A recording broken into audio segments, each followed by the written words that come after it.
when I'm learning about candidates, it's not so much about, do you have 4 years of experience in a particular technology? It's more about what did you do with that technology, and telling me the story behind that, especially engineers or data scientists or whatever, is I want to understand.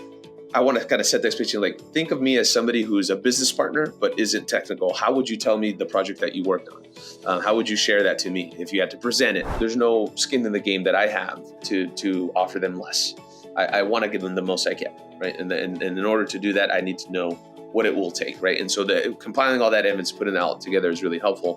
Where they should really invest their time is not so much on what roles they're applying for and the number and volume of roles they're applying for, but instead bake out a few roles a handful of roles that really kind of align with what you want to do.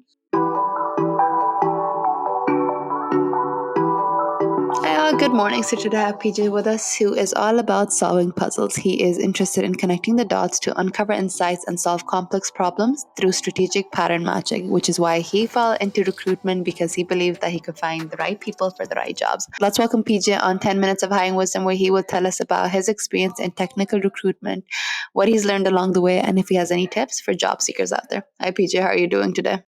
Good. How are you? Thank you for having me. Of course. So, PJ, I know you've been in the talent acquisition space for quite a while. So, the first question for me to you is: a lot of companies these days are finding it hard to attract and retain the best talent. So, what are some of the strategies that you might have in place that helps in attracting and retaining some of the best talent? Yeah, for sure. So I think a lot of it starts with the attraction for us recruiting, right? Is we want to have an environment that helps a lot of folks feel both empowered with their micro goals, so their individual growth, and being able to, build skills that can also translate beyond their time at our current company or any current company. And then, the long term is also just having a business that has a model that is, creating some form of impact that is directly correlated to your individual work. Okay, I love that. I think for me though, I know attracting the talent is the first most hardest part. So for me, I would like to understand what are some of the things that you can do forefront when people are actually applying for the job. Like, how do you structure a job description, for example, to ensure that people can know, okay, this is how I'm going to grow in this role. This is how I'm going to contribute to the business. Because a lot of job descriptions aren't really structured well, according to a lot of people in the talent acquisition space. So I would love to understand your insights on that. Yeah, absolutely. Well, I definitely, it's always been kind of, to your point, a kind of a moving target. Well, one thing that is basically dictated by the market, but also based off our results or what data we have to suggest accordingly.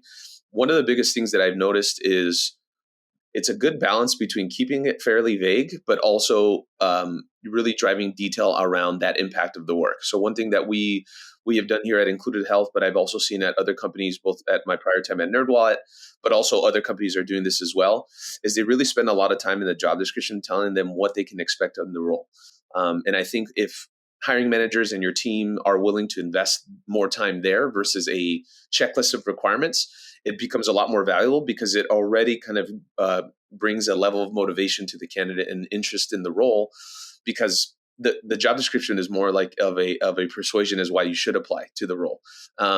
And for me as a recruiter, where I like to index more on my phone call, being where we're figuring out if you're a fit or not, and then the second stage being with the hiring manager, that is kind of where the investment comes in for us, where we might see some resumes that might not fit the role immediately, but we've already made that connection with that candidate. And oftentimes that motivation piece, that box is checked by the candidate because we have so much detail that is provided and so much storytelling that is provided in that job description through the impact of the work and what the company is doing. And when they're tied together, it kind of allows for those two things to really kind of solve for themselves, which is the candidate knows how they're driving the impact, and they know that impact of the goal of the business and how they're both tied together. I love that. I love the thorough and holistic approach you guys take to make sure that you close all the loops, ensure that the candidates know what they're getting themselves into. So thank you so much for sharing that, PJ. One thing that you mentioned during your answer, PJ, was the fit. So I think there's, of course, hard skills that are required for you to do a job, but there's a lot of soft skills that are required for technical people as well. So we'd love to understand what are some of the technical soft skills that you evaluate candidates based on when they're interviewing for your specific company, and how do you assess them during the interview process? Yeah, for sure. It's a good question. And, the first one, I always like to, stay humble, and I got to remember that I am not technical by any means, but that is also a way that I try to get a good indicator as to the level of aptitude and the level of knowledge that this candidate has, which is how well can you explain it to me, right? And so when I'm learning about candidates, it's not so much about, do you have 4 years of experience in a particular technology? It's more about what did you do with that technology, and telling me the story behind that. And it kind of goes back to what I mentioned earlier, right? Which is like, just like I don't want to evaluate a candidate based off the amount of years of experience they have in a technical language. I don't expect the job description to say that either. Hence why I like to have that a little bit more vague, mainly because I want to hear how they've used it, right? Because I have a better understanding of their strategic approach to solving a problem versus their tactical approach.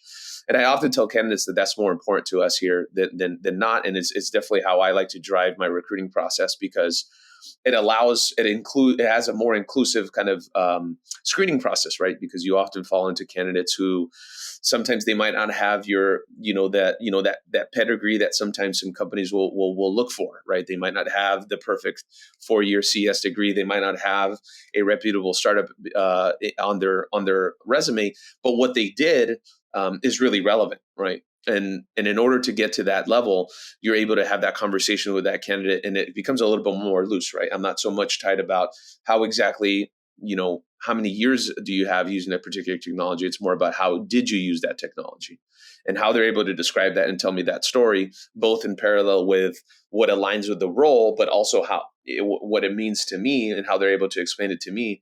I can then relay that over to the hiring manager, and the hiring manager can then make the call if that is what they're looking for or not. And then also kind of helps bake that conversation with the hiring manager. They kind of have something to pick up on. I think it's very important that you mentioned how well you can relay the roles and responsibilities that you've done before to a recruiter. Could be very important. But I think a follow-up question from that is, how do you ensure you relay it in a way where you don't oversimplify it, where people don't think that, okay, you might just not know what you're doing. So how do you create Right. a fine line between oversimplification, but also explaining it in a way where people know that what you do is what you're passionate about and you're really good at it as well? Yeah, absolutely. It's a good one. I always like to joke with the candidates that I speak to that I'm trying to be as good of I'm trying to have an associate product manager kind of brain, right? I want to understand the business aspect, but also a level of the technical aspect that it could give me enough indications that I can share then with the hiring manager as to, is this candidate kind of a fit for the role that we have, or do they have the skill sets to at least continue the conversation. And so for me, it really becomes to how are you having these conversations with people who aren't technical, right? Because as an engineer, it's going to happen pretty often, especially in their work day to day. Hence why I like to use that product manager example, right? Because at some point they're going to have a discussion with a product manager, and as we all know, product managers are either they're on a wide spectrum. They can be either very technical or they cannot be technical at all. And technical by definition here would be an engineer, right? And so for me, I want to live in that spectrum. And when I want to set up my conversations with candidates, especially engineers or data scientists or whatever, is I want to understand, I want to kind of set the expectation, like, think of me as somebody who's a business partner, but isn't technical. How would you tell me the project that you worked on? How would you share that to me? If you had to present it, right, would be another example that you can use. Okay. No, I think that's very important. Thank you so much for sharing that. PJ, I think one other question that I have is a lot of people are very interested to know how compensation works in different companies.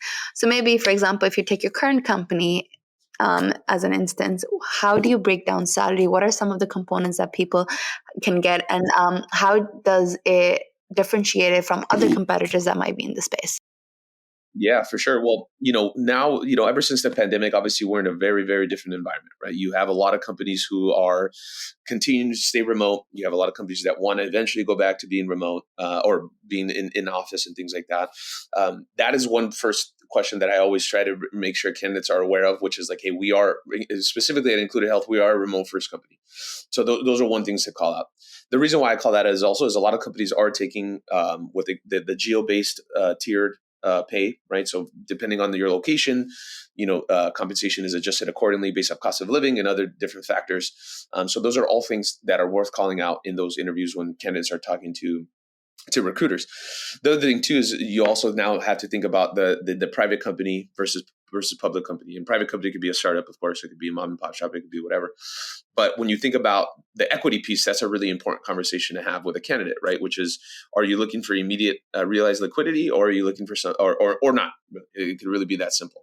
But are you potentially looking to, potentially be part of a company that might make an exit and make a lot of money? Yeah, you can absolutely have that opportunity, and that's a different discussion, right? That's one to think about. And the second, of course, is salary. Is there a bonus tied to it? Is there refreshers? Is there market adjustments? Anything like that? Most of the companies that I've been at, we offer the pretty standard base salary, equity, sign-on bonus, and then annual bonus depending on the level that you come in at. So specifically at some companies that I've worked at, they'll have a particular level. You have to either be a manager, you have to be at a certain IC level to see a bonus, an annual bonus, or you just see it outright, right? So those are all things that to break out.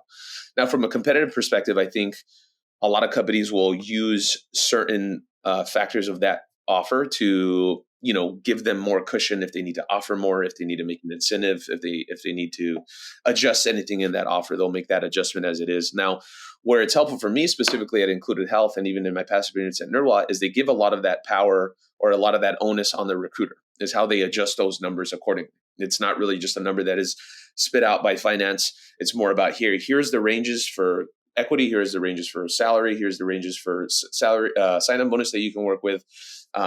The world's your oyster off that, right? And it makes it really helpful for me because as a recruiter, what I'm doing in tandem with that is I'm building a relationship, I'm building trust with the candidate so that they know I have their best interest, right? I want to make them the best offer I can get them. If it was up to me, it'd be a blank check, right? It's really what I like to tell candidates. It'd be up to me, it'd be a blank check. But in order for me to get them the best number I can get them, I need as much information as I can from them because I do have to prove valid evidence in order to give them that number. So what that does is it does create a better conversation with the candidates because they're more willing. They're realizing that I'm not, there's no skin in the game that I have to offer them less. I want to give them the most I can, right? And in order to do that, I need to know what it will take, right? And so compiling all that evidence, putting it all together is really helpful. But as far as the competitive perspective is really kind of breaking it down in those kind of three different avenues and then kind of addressing it then after with the candidate.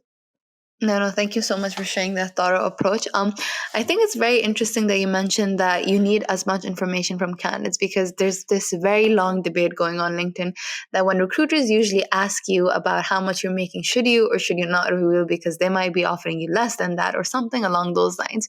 So Right. I'm glad you addressed the fact that you should build a relationship with the candidate to ensure that they know that you have their best interest in heart. So thank you so much for sharing that, PJ. Last question, PJ. You've been in the technical recruitment for quite a while. What is one key advice that you might have for people in the technical space who are currently looking for a job and are finding it hard to find their dream job? Yeah, for sure. So I often talk to a lot of colleagues that I have both within my work, but even outside. I've helped a lot of personal friends and ex coworkers that I've worked with in their job search. And one of the kind of the one liners that I always tell them is applying for a job should be your last resort. And the reason for that is I think when you look at the 80-20 rule, right, they say 20% of your time was going to lead to 80% of an outcome or something along those lines, right? But what I like to tell folks is that they really need to, especially when they're on the job search, where they should really invest their time is not so much on what roles they're applying for and the number and volume of roles they're applying for, but instead bake out a few roles a handful of roles that really kind of align with what you want to do. And then be a recruiter. Go find somebody who can potentially be relevant on LinkedIn. Is it a recruiter? Is it a hiring manager? Right? You can find so much information on LinkedIn as far as the potentials between a job description and who that hiring manager is, and maybe you could have a lot of opportunity to figure it out. Then you can leverage your network. You can leverage other recruiters that you've worked with in the past, right? Where as recruiters, I'm always welcome when the candidates will respond to me and ask me like, "Hey, I worked with you in the past. I'm interested in a role. Do you know anyone?" And I'm more than happy to make that introduction. I mean, there's no reason why I shouldn't, right?